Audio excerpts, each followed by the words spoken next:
Every time I watch a movie or study a creator video or even mindlessly scroll reels, one question keeps hitting me again and again. Why my videos don't look cinematic? And sometimes I have better ideas. For years I thought the answer was gear, location or some secret technique no one talks about. But last night while lying in bed something clicked. I wasn't missing tools, I wasn't lacking talent, I was repeating the same small mistakes for years. Mistakes so basic most creators don't even realize they are making them. And once you see them, you can't unsee them.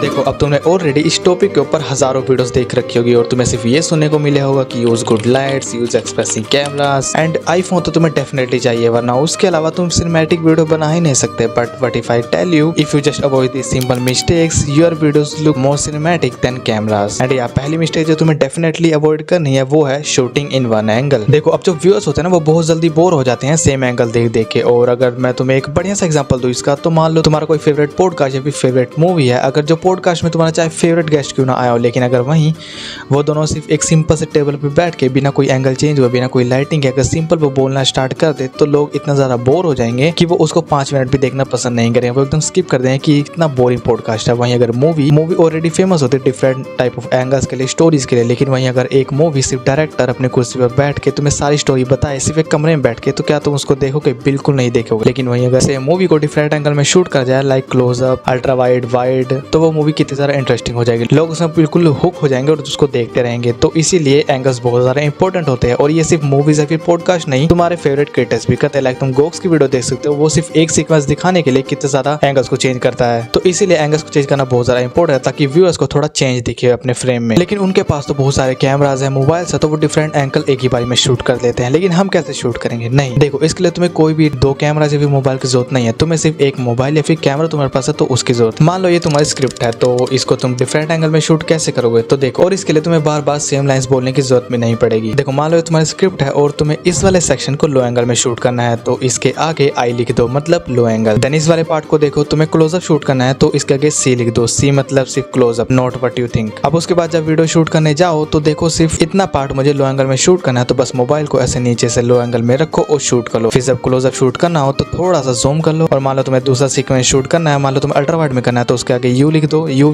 W लिख सकते हो। उसके बाद जब shoot करने जाओ तो ultra wide में शूट कर लो, बस उतना ही पार्ट जो अल्ट्रा वाइड तुमने लिखा है उसको शूट कर लो। इससे तुम्हें बार बार सेम लाइंस बोलने की जरूरत नहीं पड़ेगी, तुम काफी अच्छी वीडियो को शूट कर सकते हो। और इससे देखो तुम्हारे पास बहुत सारे अलग अलग एंगल आ जाएंगे, और जब तुम एडिटिंग करो तो एक एक पार्ट को साथ साथ जोड़ते जाओ, डिफरेंट एंगल में तुम्हारी परफेक्ट मूवी लाइक वीडियो तैयार हो जाएगी। तुम शायद समझ आ गया होगा। और अगर तुम ये सोच रहे हो कि सिर्फ इस पॉइंट को सही करने से सिनेमैटिक वीडियो बन जाएगी, तो मैं भी ये सोचता था, बट आई वाज रॉन्ग। और अगर अभी तक भी तुम वीडियो देख रहे हो तो जो नेक्स्ट पॉइंट है ना, वो बोनस पॉइंट है, उसको मिस मत करना। उसको ऐड करते तुम्हारा बोरिंग सा सीक्वेंस में ना बहुत ज़्यादा सिनेमैटिक बन जाएगा।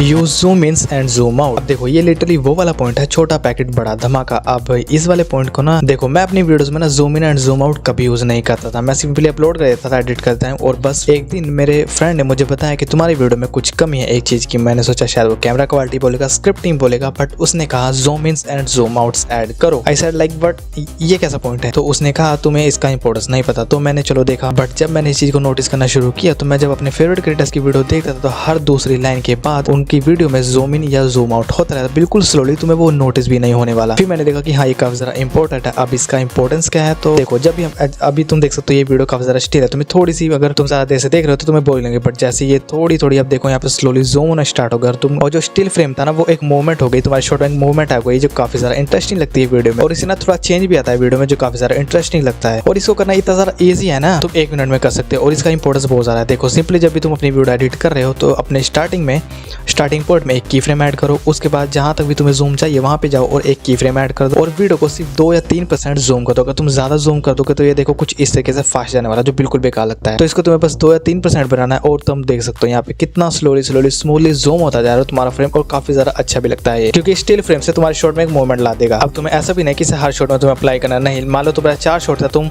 दूसरे शॉट में यूज कर सकते हो, 4 शॉट में यूज कर सकते हो। अगर तुम्हारी वीडियो और भी ज्यादा बड़ी है तो तुम उसके हिसाब से यूज कर सकते हो, बस हर फ्रेम में इसका यूज मत करना।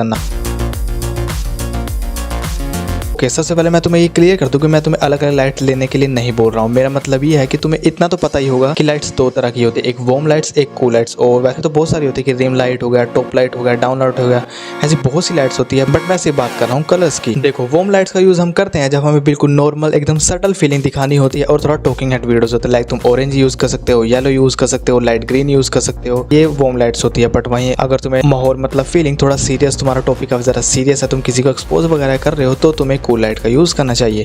लाइक ब्लू हो गया, पर्पल हो गया, एक्वा कलर हो गया, ये सब कूल कलर्स होते हैं और ये जो वाइब है ना वो थोड़ी सीरियसनेस कर देते हैं। अब अगर मैं तुम्हें एग्जांपल दूं तो मान लो जो तुम्हारी फेवरेट मूवी है उसमें तुमने देखा ही होगा कि डिफरेंट टाइप्स की लाइटिंग का यूज करा गया, लेकिन क्या हो अगर उसमें सिर्फ एक ही कलर टोन यूज करी हो, लाइक सिर्फ वार्म लाइट का यूज करा गया और वो मूवी तुम्हें बोरिंग लगेगी, तुम्हें बिल्कुल भी इंटरेस्टिंग नहीं आएगा। तुम थोड़े टाइम के लिए उसको देखोगे हाँ ठीक है, बट तुम्हारा इंटरेस्ट उसमें नहीं आएगा। बट वहीं अगर उसमें डिफरेंट टाइप की लाइटिंग का यूज किया गया, cool lights, warm light, different tones का यूज किया, कभी ग्रीन टोन कभी ब्लू टोन, तो वो मूवी कितनी ज्यादा इंटरेस्टिंग हो जाएगी। काफी ज्यादा तुम्हें उससे सीखने को मिलेगा कि कलर्स का यूज कैसे करते हैं, कौन से सिचुएशन पे कौन से कलर्स का यूज करें, कैसे लाइटिंग का यूज करें, टॉप से या साइड से, कहां से। तो इसलिए डिफरेंट लाइटिंग का यूज करना काफी ज्यादा अच्छा होता है और तुम्हें चीजें बहुत कुछ सीखने को मिलती है। तुम लाइटिंग से ना अपने व्यूअर को अपने कैरेक्टर की फीलिंग डिस्क्राइब कर सकते हो, अपने सीन को डिस्क्राइब कर सकते हो बिना एक वर्ड बोले। तो या लाइटिंग इज वेरी इंपॉर्टेंट। तो इसी वीडियो में तुम देख सकते हो मैंने इसमें 3 पॉइंट बताए हैं। तो इन तीनों पॉइंट के लिए मैंने अलग अलग लाइटिंग का यूज करा। जैसे तुम इस वाले पॉइंट को देख सकते हो, इसमें मैंने वार्म लाइट का यूज करा, थोड़ी येलो सी टोन है जो बैकग्राउंड पे आ रही है, मतलब ये वार्म है। लेकिन अगर मुझे दूसरा टॉपिक बताना है जो थोड़ा सीरियस वाला होगा तो उसके लिए मैं कूल लाइट का यूज करूंगा। लाइक एक्वा हो सकता है या फिर थोड़ा ग्रीन, डार्क ग्रीन हो सकता है, इसका यूज करूंगा। इससे जो व्यूअर्स होते हैं ना वो व्यूअर्स होता है कि ऐसी लाइटिंग देंगे, बट जैसे कलर चेंज हुआ तो एक पैटर्न ब्रेक हो जाता है जो व्यूअर्स के माइंड में काफी ज्यादा होता है कि हाँ चलो कुछ ब्रेक, कुछ चेंज हुआ है, तो वीडियो को हम और ध्यान से देखते हैं, शायद कुछ इंटरेस्टिंग आने वाला है। तो इसीलिए अलग अलग टॉपिक्स के लिए, अलग अलग पॉइंट्स के लिए तुम अलग अलग लाइटिंग का यूज कर सकते हो। लाइक तुमने पहले कूल कर लिया, फिर उसके बाद वार्म कर लिया, फिर अगेन तुमने कूल कर लिया। तो इस तरीके से तुम मिक्स एंड मैच कर सकते हो। अगर तुम्हें कलर्स के लिए इंस्पिरेशन चाहिए तो तुम पिंटरेस्ट में जा सकते हो, वहाँ पे तुम कूल लाइट्स, वार्म लाइट्स और बहुत सारी लाइट्स पता लग जाएगी, तुम उसका यूज कर सकते हो। So that's for the video guys. I hope तुम्हें वीडियो अच्छी लगी होगी एंड अगर तुम्हें इनमें से एक भी पॉइंट अगर अच्छा लगा और अगर तुम इसका यूज करने वाले हो कमेंट्स में जरूर बताना। एंड अगर तुम मुझे कुछ सजेशन देना चाहते हो, कोई टॉपिक सजेशन, तो तुम कमेंट से बता सकते हो। सो या दैट्स इट एंड या सब्सक्राइब कर लेना।